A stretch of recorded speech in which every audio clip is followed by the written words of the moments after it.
আসসালামু আলাইকুম। যারা এনটিআরসি পরীক্ষা দিবেন তাদের জন্য বলছি, অনেকে আমাকে বলছেন যে ভাইয়া আসলে কি আমাদের এনটিআরসি পরীক্ষাটা কবে হবে? দেখেন আমরা কিন্তু প্রতিনিয়তই কিন্তু আপনাদের জন্য আপডেট নিয়ে আসার চেষ্টা করি। এখন এনটিআরসির পক্ষ থেকে যদি আপডেট যদি না আসে তাহলে কিন্তু আমরা কিন্তু আপনাদের সাথে আপডেট শেয়ার করতে পারি না।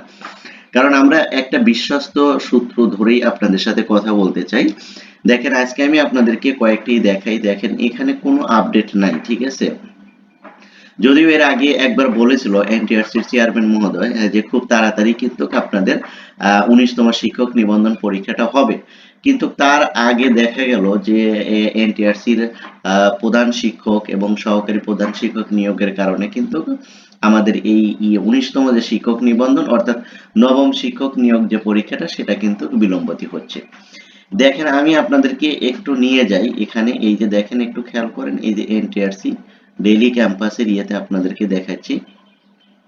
এখানে আপনারা যদি দেখেন তাহলে বুঝতে পারবেন যে দেখেন এই যে ২ তারিখে এই যে এটা পাবলিশ করেছিল। এটা আমি আপনাদের সাথে শেয়ার করেছিলাম, ঠিক আছে?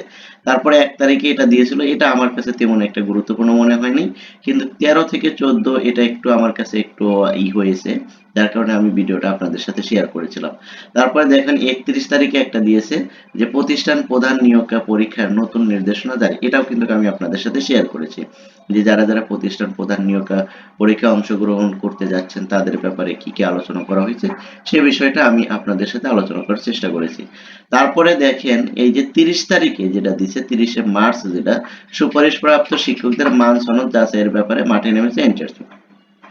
এ বিষয়ে যদি একটু যদি কথা বলি, অর্থাৎ এটা কিন্তু ওই যারা ১৮তম শিক্ষক নিবন্ধনে যারা চাকরিটা পেয়েছেন তাদের কিন্তু ওই সময় কিন্তু প্রপারলি কিন্তু মানে সনদ এবং ইটি কিন্তু মান যাচাই বাছাই করে কিন্তু করা সম্ভব হয়নি।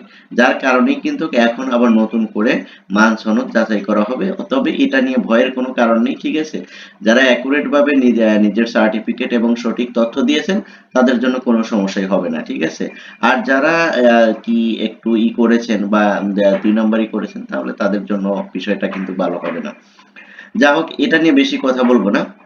তারপর দেখেন এই যে শূন্য পদের তথ্য সংগ্রহের বিজ্ঞপ্তি প্রকাশ করছে। হ্যাঁ, এটাই এই বিজ্ঞপ্তিটাই কিন্তু আপনাকে আমি বলবো যে আপনাদের সামনে যে পরীক্ষাটা আসবে ১৯তম শিক্ষক নিবন্ধন সেটা যে একটু অগ্রগতি হচ্ছে সেটাই কিন্তু এটা দ্বারা প্রমাণ পায়।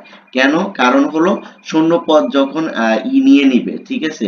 তথ্যটা নিয়ে নেবে এনটিআরসি তখন কিন্তু তাদের কাছে মোটামুটি একটা কাজ গুছিয়ে নেওয়ার একটা কিন্তু এসে যাবে। যখন শূন্য পদের ডিমান্ডটা যখন তারা পেয়ে যাবে প্রতিষ্ঠান থেকে তখন কিন্তু তাদের সার্কুলারটা প্রকাশ করা খুবই সহজ হয়ে যাবে বা সার্কুলার প্রকাশের একটা প্রথম ধাপ তারা অতিক্রম করলো আর কি। সেজন্য আমি বলেছিলাম যে যত তাড়াতাড়ি শূন্য পদ সংগ্রহ করা হবে তত তাড়াতাড়ি কিন্তু সার্কুলারটা চলে আসবে। সেই সাথে সাথে এই যে এখানে বলেছিল যে শূন্য পদে কি পদের তথ্য সংগ্রহ শুরু মঙ্গলবার থেকে, এর আগের ভিডিও এটা আর কি। এর আগে আমি এটা দিয়েছিলাম আপনাদেরকে। তারপরে দেখেন এই যে এখানে ১৯তম শিক্ষক নিবন্ধন নিয়ে যা বললেন NTRC chairman. NTRC chairman ২৬ March ২০২৬ যেটা বলেছিলেন সেটা হলো যে কি আমরা খুব দ্রুতই চেষ্টা করছি এবং টেলিটকের সাথে যোগাযোগ করছি, যেহেতু টেলিটক এখন এনটিআরসির প্রধান শিক্ষক এবং সহকারী প্রধান শিক্ষক নিয়োগ নিয়ে ব্যস্ত আছে, ওটার কাজকর্ম করছে যার কারণে এখন ওটা শেষ হলে এটা করবে। এটাই ছিল তার কথা, ঠিক আছে? যে সর্বশেষ আমি যদি আপনাদের সাথে বলি যে সর্বশেষ এনটিআরসির নতুন কোনো বিজ্ঞপ্তি বা কোনো কিছুই আপডেট নাই। এই যে আপনাদেরকে দেখালাম ২ তারিখ পর্যন্ত আজকে কোনো আপডেট আসে নাই। যদি আসে তাহলে আমি অবশ্যই আপনাদের সাথে শেয়ার করব, কারণ আমি এনটিআরসির সকল আপডেট নিয়ে আপনাদের সাথে কথা বলার চেষ্টা করছি। ইনশাল্লাহ আপনারা নির্দ্বিধায় আমাদের সাথে থাকতে পারেন। আপনাদের সকল আপডেটগুলো আমার এই চ্যানেলে পাবলিশ করা হবে। তাই আমার এই চ্যানেলে যদি আপনারা কেউ নতুন এসে থাকেন তাহলে অবশ্যই এই এনটিআরসি আপডেট বিষয়ক সকল তথ্য পেতে আমার চ্যানেলটা সাবস্ক্রাইব করতে পারেন। আর অলরেডি যারা সাবস্ক্রাইব করেছেন তাদেরকে অসংখ্য ধন্যবাদ। আশা করি সবাই ভালো থাকবেন, সুস্থ থাকবেন। আল্লাহ হাফেজ।